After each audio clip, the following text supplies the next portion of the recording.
세상도 천국으로 화도다. 할렐루야 찬양하세.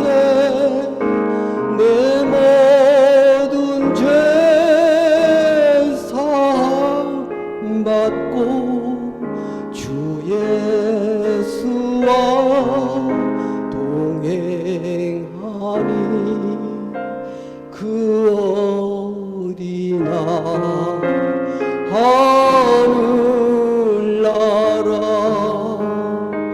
주의 얼굴 뵙기 전에 멀리 봬도 하늘나라 내 마음속에 이루어지니 날로 날로 가깝도다. 할렐루야 찬양하세. 내 모든 죄 사함 받고 주 예수와 동행하니 그 어디나 하늘나라.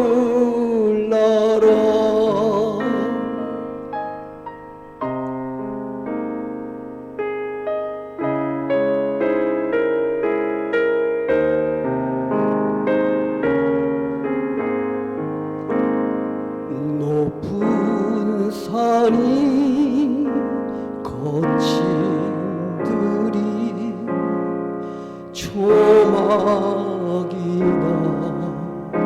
구멍이나 내 주 예수 모신 곳이 그 어디나 하늘나라. 할렐루야 찬양하세. 내 모든 죄 사함 받고 주 예수와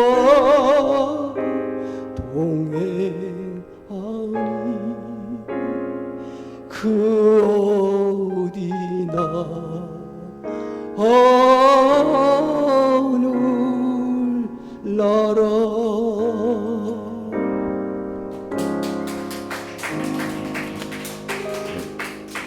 하나님을 찬양합니다. 아멘.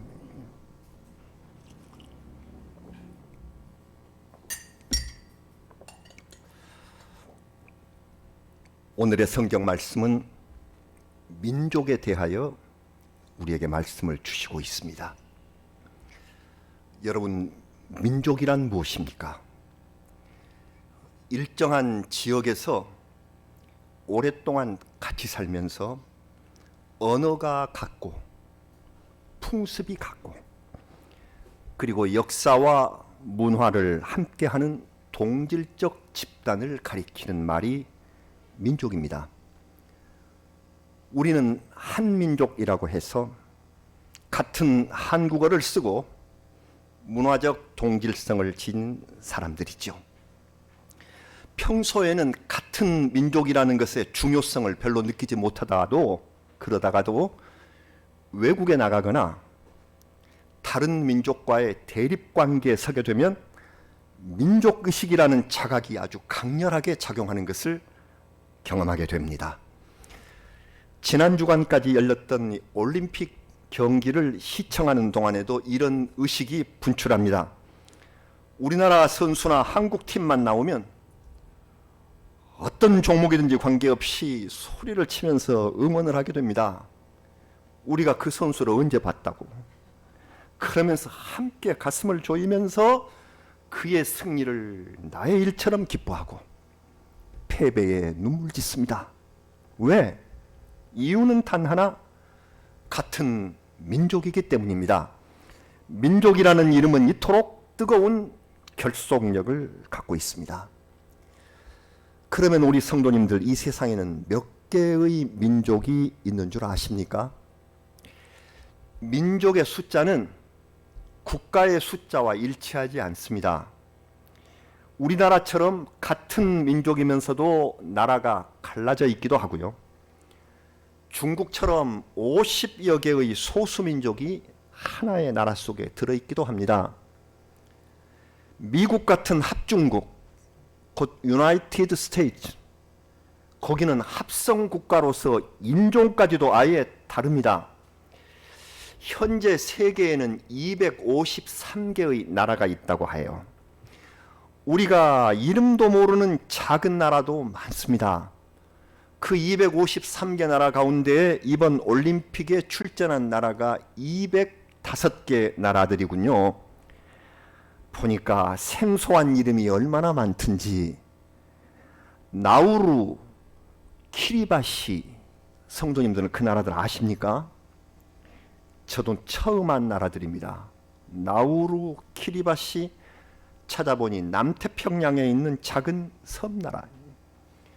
뿐만 아니라 멀리 카리브해에 있는 세 나라가 비슷해서 살펴봤더니 앞에 세인트라는 이름이 공통으로 붙어서 저는 그래서 앞으로 이를 세인트 삼형제라고 기억을 해야 되겠다. 그래서 머릿속에 새기려고 합니다. 세인트 루시아, 세인트 빈센트 그레나딘, 세인트 키츠 네비스, 다 나라 이름입니다. 인구가 모두 1만 명에서 많으면 20만 명 사이에 있는 소국들인데 다 민족을 이루면서 삽니다. 그 민족 가운데 제가 올림픽에서 관객의 마음 숙연하게, 참으로 숙연하게 한 그 이름이 난민 대표팀입니다. 성도님들은 어떻게 보셨어요? 난민 대표팀이 나오지 않았던가요? 공식 명칭이 레퓨지 올림픽 팀인데요. 이 레퓨지들, 난민들, 민족의 내전이나 분열 때문에 고국을 떠나야 했었던 상황이 된 선수들을 위해서 올림픽위원회가 만들어준 팀입니다. 이게 2016년 리우 올림픽 때 처음으로 난민 대표가 10명 참가해서 시작이 됐고, 이번에는 12민족 29명이 참가했습니다. 그들을 볼 때마다 민족적 아픔이 생각나고요. 우리 민족이 참 행복하다. 시리아나 남수단처럼 민족적 아픔을 겪고 있는 나라들이 가슴을 아프게 합니다. 다 민족들입니다. 유엔에 가입한 나라 수는 193개입니다. 그러므로 세상에는 나라 수보다 훨씬 더 많은 숫자의 민족들이 있습니다. 얼마나 될까? 아까 말씀드린 대로 대개 민족들은 같은 언어를 사용한다. 그러면 언어는 몇 개나 될까? 여기에 생각이 미쳤어요. 그럼 세상에 우리 한국어와 영어를 비롯한 몇 개의 언어들이 있을까요? 언어학자들은 대략 6,500개의 언어 집단이 있다, 그렇게 말합니다. 놀라울 정도로 많습니다. 작은 부족끼리는 자기들끼리 사용하는 언어들이 있어요. 그게 6,500이 된다는 거예요. 물론 500만 명 이상이 사용하는 언어의 숫자는 100개 정도로 줄어듭니다. 민족이 이렇게 많습니다. 우리는 아름다운 언어와 문화를 가진 자랑스러운 민족입니다. 그러나 우리만 생각하지 말고 세상에는 우리처럼 언어와 문화를 함께 향유하며 살아가는 수천 개의 다른 민족이 있다 하는 사실을 아셔야 합니다. 이것은 창조주 하나님의 섭리입니다. 시작은 한 혈통이었지만 온 땅에 흩어져 각기 민족들을 이루며 살게 하신 섭리 때문입니다. 사도행전 17장 26절의 말씀을 우리 함께 봉독하시겠습니다. 인류의 모든 족속을 한 혈통으로 만드사 온 땅에 살게 하시고 그들의 연대를 정하시며 거주의 경계를 한정하셨으니 아멘. 이것이 하나님의 섭리입니다. 하나님 안에서 각 민족이 존재하면서 살아가는 이유가 여기에 있습니다. 아까 말씀드린 대로 우리 민족의 명칭은 한민족입니다. 중국의 한족과 발음이 같으므로 유의하셔야 합니다. 한자가 다르죠. 그래서 되게 중국을 한족이라고 그렇게 말하고 우리는 한민족이라 이렇게 부릅니다. 그래서 우리는 한민족, 영어 명칭으로는 코리언스, 북한식으로는 조선민족, 그리고 중앙아시아 지역의 동포들은 고려인이라고 부릅니다. 이것이 우리 민족의 이름입니다.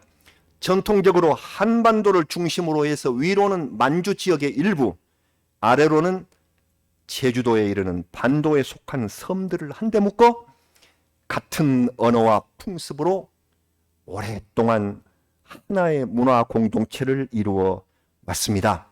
특히 우리는 혈연으로 맺은 공통성을 중시해서 단일 민족이라는 자부심이 매우 강합니다. 이 인구가, 이 민족이 남한에 5,200만, 북한에 2,500만, 해외에 약 800만, 모두 합하여 8,500만 명 규모의 민족이 바로 우리 한민족입니다. 우리 한민족이 살아온 역사의 과정을 돌아보면 그야말로 파란만장의 연속이었습니다. 이제 오늘의 성경 말씀으로 들어갑니다.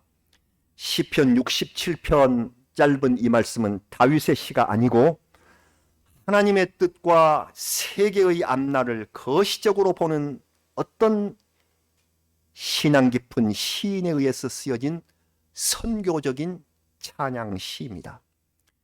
여기서 똑같은 구절이 둘 나오는데 우리 같이 읽으신 것처럼 3절 말씀과 5절 말씀은 똑같은 구절로서 시에서 잘 쓰이는 후렴입니다.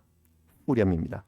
이 후렴 포함해서 4, 5절을 우리 다시 한번 읽으시면서 우리 한번 놀라운 경험을 얻게 되시기를 바랍니다. 4, 5절을 같이 읽습니다. 온 백성은 기쁘고 즐겁게 노래할지니 주는 민족들을 공평히 심판하시며 땅 위의 나라들을 다스리실 것임이니이다. 셀라. 하나님이여 민족들이 주를 찬송하게 하시며 모든 민족으로 주를 찬송하게 하소서. 아멘.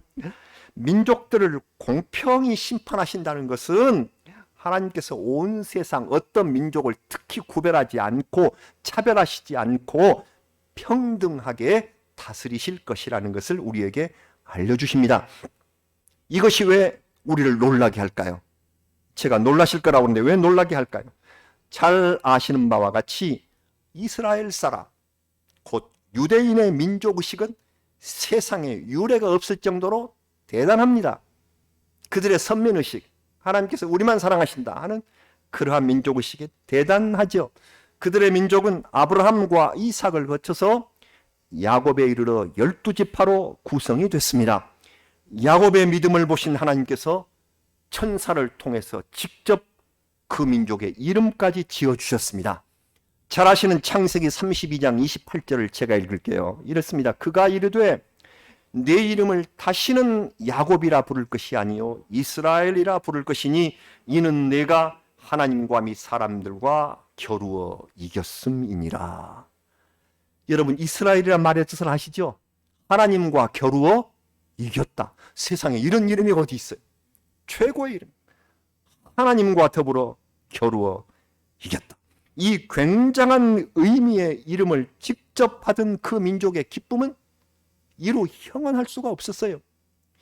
그러나 이 기쁨은 자부심을 넘어서 일종의 우월감을 형성하게 되었고 다른 민족들을 멸시하는 배타주의로 흐를 위험성을 갖게 되었습니다.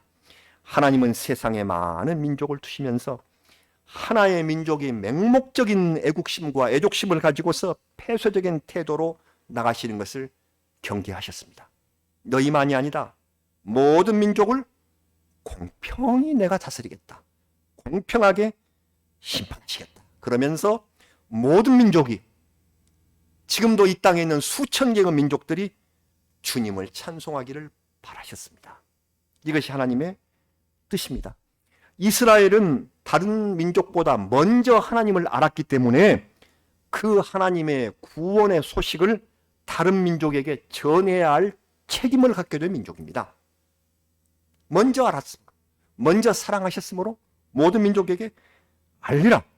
하나님과 겨루어 이기는 은혜를 받은 이스라엘이지만 그 우월감이 교만이 되고 그 단결력이 배타적으로 흐를 때 하나님은 경계하십니다. 나는 모든 민족을 다 사랑한다. 공평하게 사랑한다. 여러분, 오늘은 8월 15일 광복절입니다. 마침 올해의 광복절이 주일인지라 76주년 광복 감사주일로 이렇게 기쁘게 지킵니다. 우리나라는 5천년의 긴 역사 가운데서 부끄럽게도 나라의 주권을 잃고 식민지가 되었던 흑암의 세월 만 35년이 있습니다. 그때만 우리의 주권이 없었어요. 식민지 백성으로서 수탈을 당하고 우리말과 글자를 쓰지도 못한 채 심지어 성과 이름까지 바꿔야 하는 고난을 받았습니다. 교회와 학교에서 그들이 섬기는 신을 참배하도록 강요당했습니다. 그렇게 고통을 준 일본이라는 나라와 민족이 바로 우리와 제일 가까이 지금도 살고 있습니다. 이 일본 민족을 가리켜서 야마토 민족이라고 부릅니다. 일본 최초의 통일 정권 이름이 야마토. 그러면 이 야마토 민족하고 북쪽 홋카이도에 아이누라는 소수 민족이 살고 있고요. 그리고 남쪽 오키나와 섬에는 류쿠 민족이 살고 있습니다. 그러나 아시는 대로 저 남쪽 오키나와는 일본이 유구국이란 나라를 강제로 침략해서 합병해버린 나라이기 때문에 애초에 같은 민족이 아닙니다. 이른바 본토 민족인 이 야마토의 특성은 사무라이 문화라는 이름 속에 잘 드러나 있습니다. 잘못된 무사도를 앞세워서 침략의 정당성을 내세우고 포장을 했습니다. 이 야마토 민족의 종교는 신도입니다. 곧 신사를 참배하는 종교입니다. 거기다가 불교의 색채를 더해서 정확히 말하면 신불스팝, 신도와 불교가 스팝, 이질적인 종교가 서로 합쳐진 것을 스팝이라고 그러는데요. 그래서 신도와 불교가 합하여진 종교입니다. 이 신사는 자연물이나 또는 눈에 보이는 대상을 신으로 삼아서 숭배합니다. 천왕을 신으로 올려서 참배하고, 그래서 지금 이 무렵만 되면 일본의 고위 관료들이 줄줄이 참배하는 야스쿠니 신사는 제2차 세계대전을 일으킨 그 전범들을 신으로 만들어서 추앙하는 신사입니다. 일본은 지금도 전쟁을 일으켜서 아시아 지역의 문나라와 백성들에게 피해를 준 것에 대한 반성이 전혀 없습니다. 당연히 하나님의 의와 하나님을 아는 회개의 인식도 현저히 낮습니다.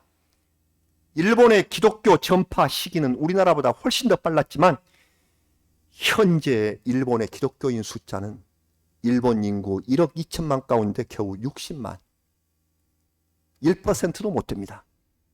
0.5% 정도밖에 되지 않습니다. 그 이유가 무엇일까요? 오늘 기도 인도하신 김종대 집사님은 일본 언어와 문화의 전문가셔서 제가 또 설교 끝나고 좀 배워야 할 것 같습니다. 그리고 우리 많은 협력 선교사님 가운데 김동식 목사님이 선교 사역지가 최근 오사카에서 교토 지역으로 옮겨졌다고 하니 더 큰 관심을 가지고 이분들의 말씀을 들으면서 일본 선교에 대해서 저도 연구해 볼 시간을 갖겠습니다. 저는 일본이 복음의 결실을 이루지 못하는 것을 보면서 씨뿌림에 관한 주님의 비유 말씀을 늘 생각합니다.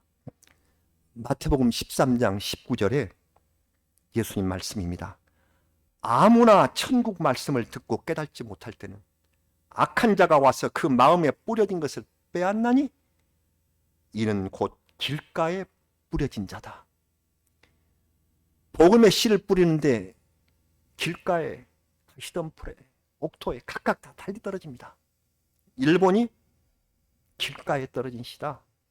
일본 땅에도 복음의 씨를 뿌리는 이들이 열심히 전하지만 그 민족이란 토양이 단단하고 길처럼 굳어져 가지고 악한 자가 빼앗아버린 그 씨앗을 결실하지 못하도록 바로 그 단단하고 악한 것의 중심에 있는 것이 신사입니다.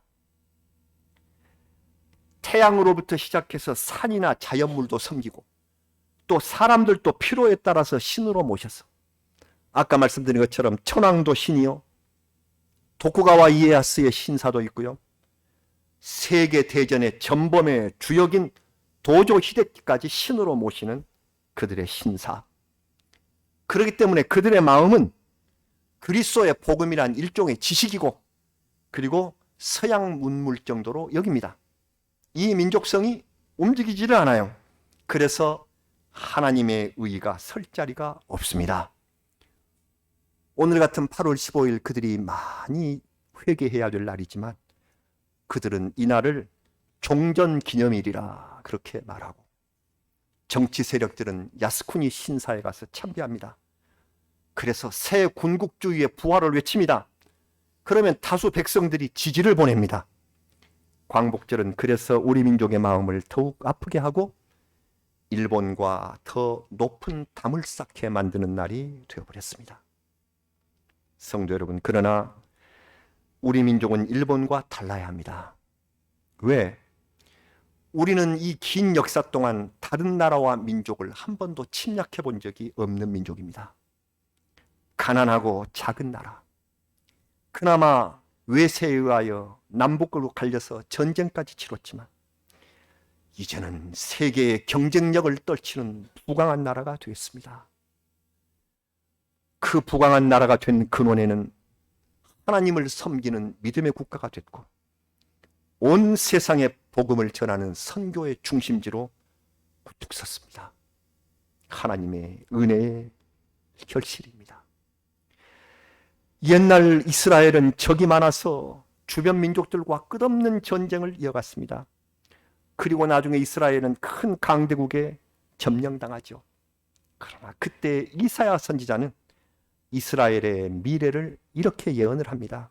이사야 66장 18절, 이사야 맨 마지막 장에서 이렇게 예언합니다. 내가 그들의 행위와 사상을 아노니 때가 이르면 뭇 나라와 언어가 다른 민족들을 모으리니 그들이 와서 나의 영광을 볼 것이며. 이것이 하나님께서 예언자를 통하여 해주신 말씀. 여러분, 하나님께서는 이스라엘만 아니라 이방 나라와 민족도 다 구원하기를 원하셔서 내가 그들을 모으겠다, 내가 그들을 다 모으련다, 먼저 선택된 너희가 그 책임과 역할을 맡아달라 하는 당부를 하신 것입니다. 오늘 우리가 읽은 말씀, 모든 민족들이 주를 찬양하게 하소서 하는 것과 같은 뜻의 말씀입니다. 일본의 야마토는 저렇게 길가에 떨어진 시처럼 마음이 완악해 우리나라에게 놀라운 복음과 은혜를 주셔서 그들까지 전도해야 할 책임을 맡기셨다는 말씀입니다. 우리가 마음으로 담을 쌓아버리고 싶은 저 일본, 그러면 어찌할 것인가? 하나님께서는 길가에 떨어진 씨 같은 그들의 완악한 마음을 옥토로 바꿀 책임을 우리 민족에게 맡기신 것이 아닌가 생각합니다. 예수 그리스도가 누구십니까? 에베소서 2장 14절 말씀을 우리 같이 읽습니다. 예수 그리스도가 누구신지요? 같이 봉독합니다. 그는 우리의 화평이신지라 둘로 하나를 만드사 원수된 것 곧 중간에 막힌 담을 자기 육체로 허시고. 이것이 주님입니다. 담을 허시는 우리 주 예수 그리스도. 예수께서 담을 헐어주시면 우리는 주님을 먼저 믿은 민족으로서 담 저편에 있는 민족들에게 구원의 소식을 전해야 할 의무가 있습니다. 화평을 가르쳐주고 진정한 주님의 평화를 그들의 나라 일본에 그리고 동아시아에 나아가서 온 세계에 전하는 민족이 되어야 하겠습니다. 사랑하는 여러분, 진정한 회개가 있을 때 참된 용서가 있습니다. 독일은 일본과 비슷한 전범 국가이지만 역사를 반성하면서 전범 관계자들의 조사와 재판을 지금도 철저하게 행하고 있는 나라입니다. 독일은 수도 베를린에 홀로코스트 피해 추모관을 짓고 유대인 희생자들을 비롯해서 피해당한 사람들을 위로하고 있습니다. 독일 자기 민족들의 영광을 내세우는 브란덴부르크 그 말들이 많이 있는 말이죠. 그 문 가까이에 이 추모관을 만들었단 말입니다. 그래서 자기들의 영광을 나타내는 한편 자기들의 수치와 잘못을 세상 모든 사람들에게 진심으로 보여주겠다는 것입니다. 그래서 그렇게 진심으로 노력하는 그들에게 세계 사람들은 용서의 손길을 내밀었습니다. 하나님을 믿는 의의 길이 이것입니다. 예수님을 모르는 일본은 바로 이런 독일을 본받아야 합니다. 여러분, 일본의 앞날은 미래학자들이 앞으로 B급빛, 분홍빛으로 평가하지 않습니다. 일본의 미래는 비관적이다. 왜냐하면 제조업뿐만 아니라 여러 면에서 국제 경쟁력이 하락하고 있습니다. 후쿠시마 원전 사고의 후유증이 심합니다. 그리고 대지진과 같은 재해가 밀려올 것이라는 그런 예상들이 많습니다. 일본의 회개가 필요합니다. 정말 변화가 필요한 시점입니다. 76번째 광복을 맞이하는 우리나라, 우리 교회도 걱정이 앞섭니다. 우리는 정말 잘하고 있는지, 이제 정말 온전한 나라로 하나님 앞에 굳게 서 있는지 걱정이 앞섭니다. 광복의 감격과 새 역사 창조라는 숭고한 노력은 우리들의 마음속에서 무뎌진 지 오래입니다. 민족의 양심과 신앙을 주도했던 한국 교회는 세속화의 바람 속에서 거센 비난에 직면해 있습니다. 오늘은 하나님께서 우리 민족에게 억압의 사슬을 끊어주시고 다시 시작해라, 그러하신 은혜의 선포를 내려주신 날입니다. 교회와 성도들이 새롭게 단결해서 우리의 나라를 올바로 세우고, 그리고 일본의 화평의 복음을 전하고, 일본을 넘어서 이 세상의 모든 나라 땅끝까지 진리와 평화를 앞세우는, 모든 민족을 위하여 기도하는, 그리고 우리의 사명을 수행하는 그런 다짐을 새롭게 하시는 오늘 주일이 되셔야 하겠습니다. 하나님을 경외하는 민족을 사랑하신다고 약속하셨습니다. 그리고 우리에게 온 땅을 공평히 다스리시는 하나님께서 모든 민족에게 복음을 전하기를 명령하고 계십니다. 오늘 우리에게 주시는 귀한 과제를 마음속 깊이 새기고 다짐하시는 은혜의 주일이 되시기를 우리 구주 예수 그리스도의 이름으로 축원합니다. 기도드리겠습니다. 하나님 아버지, 우리 민족 이렇게 은혜롭게 살도록 허락하여 주신 그 은혜에 감사 찬송을 드립니다. 약한 민족이었습니다. 남을 침략할 줄도 모르고 그렇게 가난하게 살아온 우리 민족을 하나님께서 돌보아 주셨습니다. 해방시켜 주셨습니다. 이제 이렇게 살만하게 되자 하나님을 배반하는 일, 그리고 서로 민족들이 분열하는 일, 세속화되어 버린 이런 일들을 말할 수 없이 저지르고 있는 저희들을 용서하여 주시옵소서. 다시금 깨끗한 심령으로 돌아가서 하나님을 찬미하며, 그리고 마음속에 가득한 정의와 그리고 온전한 사랑으로 하나님의 말씀을 순종하며 우리를 괴롭힌 민족들까지 모두 다 품에 안고 그리고 세계로 향하여 나아가는 민족이 되게 하여 주시옵기를 원합니다. 그래서 이 광복절을 지키도록, 특히 교회의 광복 감사주의를 지키도록 하신 하나님의 뜻이 거기에 계신 줄을 믿습니다. 최선을 다하게 하여 주시기를 바라오며, 민족끼리 서로 다투고 분열하고 그리고 비난하는 일들을 멈추게 하여 주시옵기를 아버지 간절히 바랍니다. 우리의 광복을 하나님께 영광으로 올려드립니다. 주님 받아주시고 이 민족을 버리지 마시고 사랑해 주시옵소서. 한국교회를 지켜 주시옵시기를 바라오며 우리 빈누리 교회를 주님의 품 안에 두시며 사랑하여 주옵소서. 우리 같이 만나지 못하는 우리 성도들을 일일이 찾아가 주셔서 위로하시고 우리 함께 만나서 땅끝에 사는 민족들에게 주의 복음을 전하는 그날까지 우리 기쁨으로 하나님을 영접하며 믿음으로 살아가는 저희가 되게 하여 주시옵소서. 예수님 이름으로 기도드리옵나이다. 아멘. 하나님께 찬양을 올리겠습니다. 찬송가 500